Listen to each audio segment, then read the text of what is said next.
me acompaña la ministra de Gobierno, Dinosca Montalvo, compañera aquí de Next Noticias, y una persona de casa. Bienvenida, Dinosca. Y nos hace el honor y el placer que me da verte ahora como Premier de la República. Buenos días, Fernando, ¿cómo estás? Y buenos días a todos en sus hogares. Bueno, pues empezar por el principio, porque dentro de los temas que está tocando el Ministerio de Gobierno, uno que está provocando mucho ruido desde hace mucho tiempo es el tema de correos. ¿Qué va a pasar? Porque hay gente que dice, bueno, tengo un paquete que tiene meses de estar en Panamá y no salir porque dice que no le pagaban a la aerolínea y obviamente correos es algo que debe reformarse pues radicalmente. ¿Cuál es la visión que tienen ustedes para Totalmente. Correos? De hecho, el director que tenemos actualmente, su visión en conjunto con la visión del presidente de la República es modernizar el sistema de correos.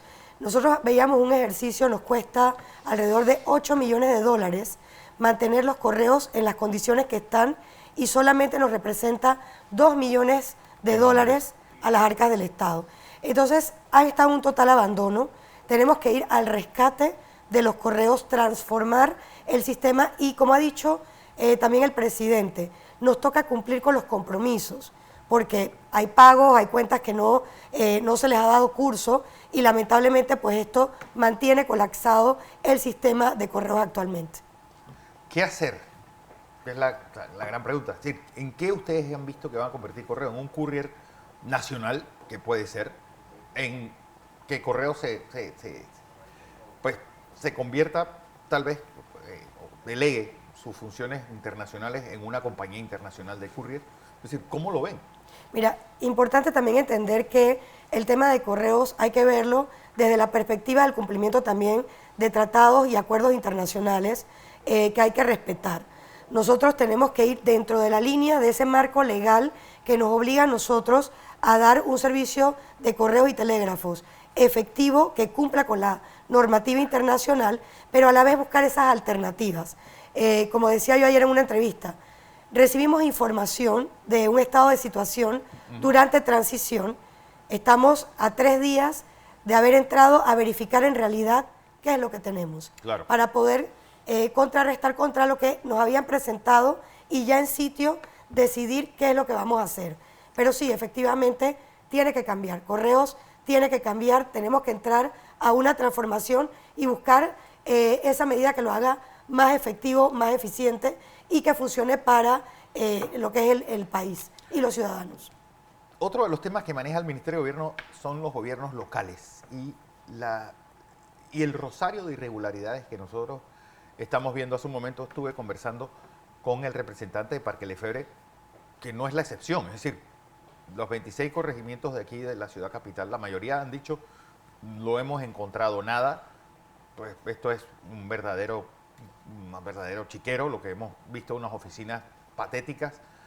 Y la pregunta es, ¿cuál es la visión que tienen ustedes del gobierno local? Que nos ha costado muchos millones de dólares y nadie ha visto que le ha cambiado la vida, excepto al representante y a su equipo. Al resto de la comunidad, los mismos problemas de siempre, los parques hechos un desastre, la propia comunidad quejándose de temas básicos de basura, de estado de las calles, de estado de las veredas, etcétera. Es decir, ¿cómo ustedes ven esa transformación del gobierno local a algo que la comunidad sienta pues como un solucionador de sus problemas y no una máquina burocrática que no sirve absolutamente para nada? Mira, el presidente de la República dio instrucciones bien claras.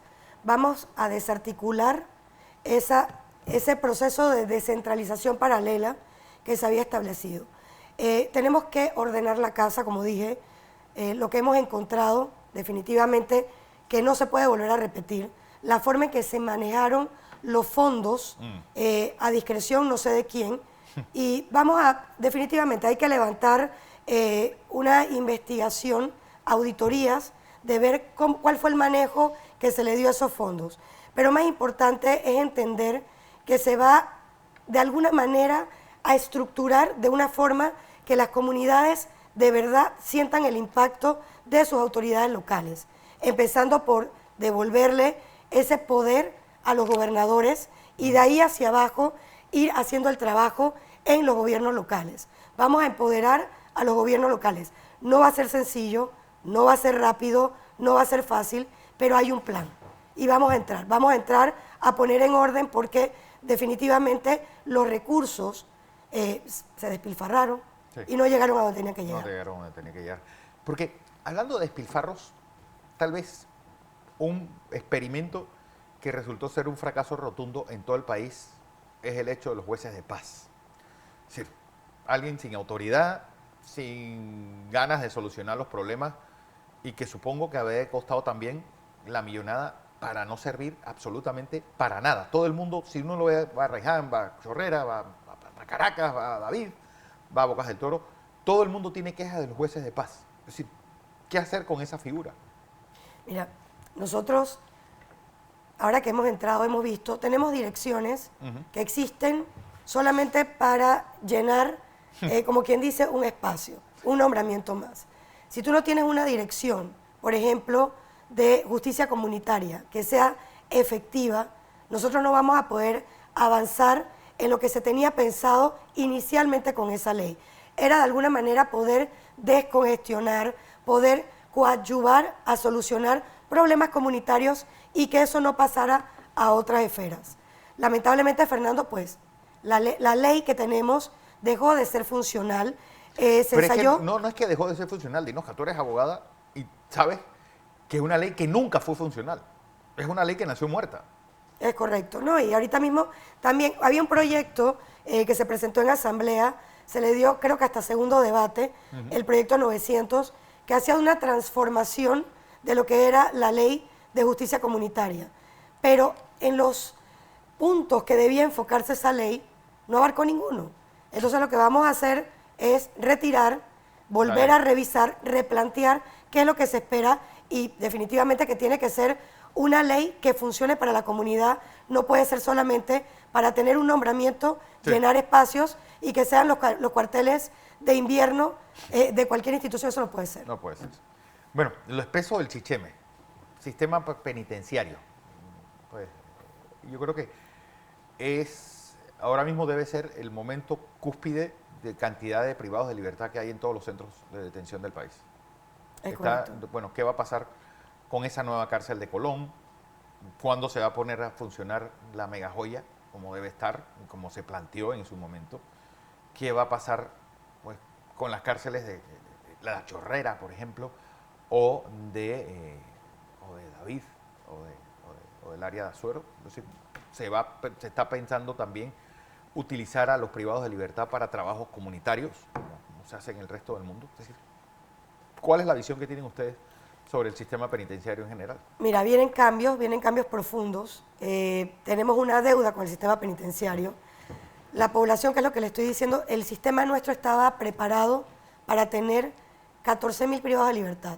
Actualmente tenemos 24.000, ya llegando a los 25.000. Y esto sigue en aumento porque si vemos todos los días salen operativos donde estamos cayendo en una situación, las detenciones preventivas.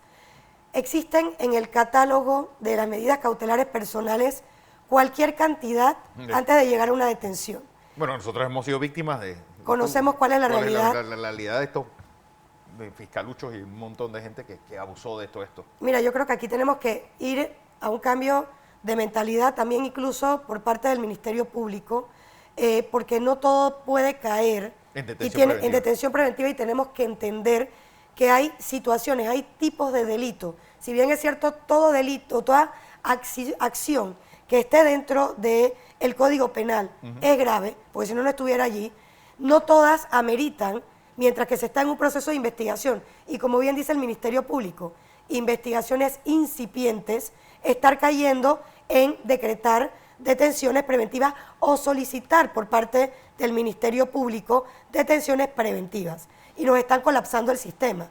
Solamente en detenciones preventivas, la última vez que yo hice la revisión, teníamos 4.000 privados de libertad que ni siquiera están, o sea, se les acaba de hacer una imputación, están dentro de un proceso de investigación. Y mira, una realidad, muchas veces estos casos cuando llegan a su fase de juicio terminan en absolución de la persona. Y hemos tenido una persona 6 meses dentro de nuestro sistema.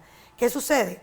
Tampoco el sistema te permite tener a ti un espacio para esas personas que están en detención provisional. No existe. No. ¿Con quién los tienes? Con personas en cumplimiento, donde tú te vas a encontrar homicidas, narcotraficantes. Entonces, por el instinto de sobrevivir 6 meses dentro de ese sistema, te lleva a que vayas aprendiendo prácticas que no conocías y que no tenías. Entonces, hemos convertido el sistema en depósito de personas. No se trabajó en programas de resocialización para llevar un nuevo ciudadano a aquellos que ya cumplen su pena, y encima de eso estamos combinando, mezclando personas que mantienen su estado de inocencia dentro del sistema. Y eso es un error. No puede ser. Incluso la persona que está por una detención provisional, donde tiene su estado, su presunción de inocencia intacta, porque no olvidemos que es el Ministerio Público el que tiene que probar esa responsabilidad. Es decir, que aquí se invirtió esto, que tú tenías que probar tu inocencia y no que ellos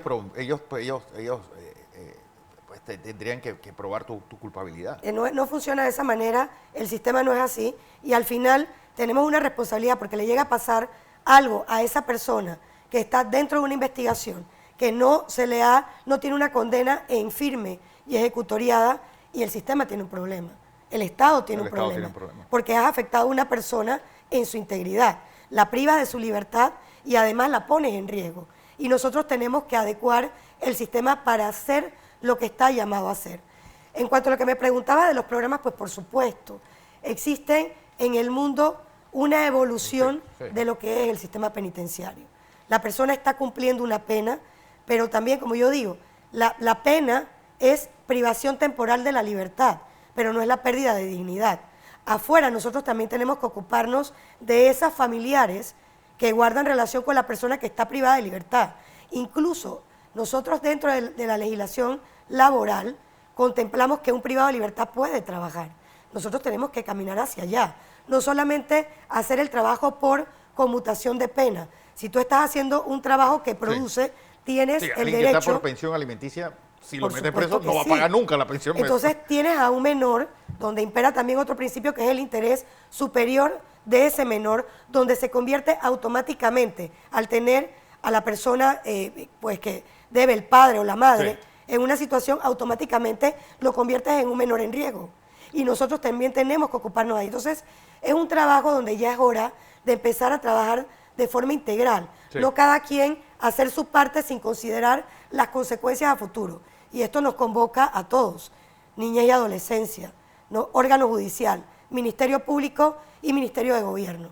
Entonces, nos tenemos que encaminar a eso, a tomar las medidas que tengamos que tomar en conjunto y empezar a articular y tomar decisiones, porque en verdad se han tomado muchas decisiones que hay que revisar, que fue lo que se hizo en el gobierno anterior, sobre todo en este tema, esta dinámica de construcción de cárceles, no pensando de una manera efectiva. Creo que tenemos una oportunidad de oro para empezar a replantear decisiones, pero de forma inteligente. Porque, por ejemplo, la cárcel de Colón, yo creo que tal vez Mount Hope sea el símbolo del desastre que es el sistema penitenciario panameño. Totalmente, y está paralizado. Entonces tenemos que entender por qué está paralizado. ¿Qué fue lo que sucedió? ¿Cuál es la responsabilidad de parte y parte? Y ahí es donde vemos, hemos tomado decisiones. Mira, cosas que me han pasado a mí. No puede volver a pasar que tú digas que vas a comprometer una obra, vas a decidir empezar una obra cuando tú ni siquiera tienes los recursos para hacerlo. Ha sido la norma en los últimos años. Y pronto, pues... y lo peor de todo es tener obras y paralizarlas y bueno... Y sencillamente nadie sabe por qué. O sea, no podemos seguir afectando las finanzas públicas de esa manera. O sea, tenemos que ser... yo pienso que es, como te decía, la oportunidad de oro para empezar a tomar decisiones inteligentes, que creo que es lo que ha faltado por mucho tiempo en muchas instituciones. Y que la gente entienda de verdad qué es lo que está sucediendo. Nosotros acabamos de entrar. La gente me pregunta qué van a hacer, cómo van a activarse. Pero también hay una realidad. Existe una serie de decretos, existe una serie de convenios que se han firmado, que ahora nosotros tenemos que empezar a limpiar lo que se hizo para poder nosotros accionar. Entonces, por eso se pide un poquito de paciencia. Dice el presidente, las cosas no están bien, pero pueden estar, vamos a solucionarlas. La cosa pinta bien. Entonces vamos a empezar, tengamos un poquito de paciencia, porque lo primero es empezar a poner en orden lo que nos dejaron en tanto desorden. Cuando tengamos el escenario claro, que no debe ser mucho porque tampoco es que tenemos demasiado tiempo, porque las necesidades son infinitas y ahorita mismo el tiempo es muy corto. Vamos a empezar a intervenir pronto, un poquito de paciencia y que nos permitan también ver el estado real. Porque en transición nos pasaron una verdad, pero siempre las verdades tienen otros puntos de vista. Entonces viene la verdadera verdad de lo que nos estamos encontrando en sitio. ¿Deudas? ¿Cuánto te dejaron en deudas al Ministerio? Mira, ni siquiera lo tengo claro. Yo sé que ahorita mismo todo lo debo. Sé que tengo un montón de proyectos andando, todo lo debo. Sé que me decían, hemos avanzado, se han hecho inversiones millonarias, pero fueron pensadas solamente, quizás, no sé, para los 5 años y algunas solamente para el último año. Entonces, ¿qué va a pasar con todo para poderle dar continuidad a esos proyectos que ya nos costaron? Nos va a tener que sentarnos a negociar todas las partes y cada quien pues aportar su grano de arena porque el país hay que sacarlo adelante. Porque yo creo que si hay algo que caracteriza a cualquier institución del gobierno que se precie de tal, es tener un montón de chatarra, de carros destartalados afuera de su institución. Eso obviamente también, los descartes en el Ministerio de Gobierno deben ser infinitos, ¿no? Cualquier cantidad. Y lo más triste es, yo tengo, por ejemplo, en flota de vehículos, tengo que hacer descarte, pero resulta que no tengo el motor. Vamos a descartar, pero entonces empezamos en... Hay chasis, pero no hay motor. Es correcto. O sea, lo que estuvo pasando, no puede volver a ocurrir. Entonces, es importante poner en orden esto. Tenemos que entrar, por ejemplo, por lo menos en mi ministerio, ya empezamos auditorías internas. Vamos a ver, porque tampoco podemos, mientras que estamos revisando lo que ocurrió, estar mirando por el retrovisor cuando el país tiene tantas necesidades. Sí, pero lo que no puedes empezar es que es tóxico. Llegar a un lugar, por ejemplo, Juan Carlos Navarro mandaba el video del estado del Ministerio de Ambiente y es que da grima llegar a un lugar que parece un cementerio de cosas. Sí, es doloroso. De verdad que cuando tú ves lo que pasó, yo todavía estoy tratando de entender qué fue lo que pasó. Imagínate, y tenemos al equipo dando explicaciones. Mira, no, y lo peor de todo es que nunca antes el gobierno de Panamá manejó tanto dinero. Tantos recursos. Como este quinquenio. Y de la forma, y por eso te digo, o sea, al final yo necesito empezar a accionar, intervenir en las necesidades del país, mientras que auditoría interna empieza a revisar qué ocurrió y nosotros en conjunto como gobierno empezar a ver cómo vamos a reactivar el país, cómo vamos a rescatar el país, porque en verdad era el eslogan de campaña, sin embargo, hoy por hoy es nuestra realidad, vamos a un rescate, porque la situación, como dijimos, está mal, pero la cosa no pinta del todo mal. Vamos a ver cómo intervenimos en esto. Bueno, ¿cuántas personas trabajan en el Ministerio de Gobierno? Cualquier cantidad. La planilla de nosotros era 3.000 y tanto y todavía estoy buscando gente que nos fue apareciendo de último minuto, posiciones que tú veías creadas de repente, aparecían 800 personas donde no deben estar, me faltan abogados en un lugar y tenías abogados prestando servicio en lugares donde no se necesitaban, planilla está abultada innecesariamente, salarios que no entendemos tampoco por qué se estructuraba de esa forma. Entonces ahora tenemos que entrar también a intervenir esa estructura porque tú no puedes permitir que la cosa pública se maneje de esa manera. La ventaja que tenemos es, gracias a Dios, pude conseguir un equipo también con un alto perfil para entrar a ver el tema administrativo, tema de contrataciones públicas, tema de estructura de la organización en materia gubernamental y ayudarme a poder, por lo menos dentro de estos primeros 6 meses, atacar ese problema de cómo nos vamos a estructurar, porque sin estructura tú no funcionas. Claro. Tenemos que estar en orden. Bueno, vamos a ver en qué termina todo esto. Dinosca, toda la suerte del mundo para ti. Conozco tu capacidad. Bueno, trabajamos aquí juntos por un tiempo, así que pues, esperemos que la cosa pinte bien. Así va a ser, Dios primero. Así es, Dinosca Montalvo, ministra de Gobierno.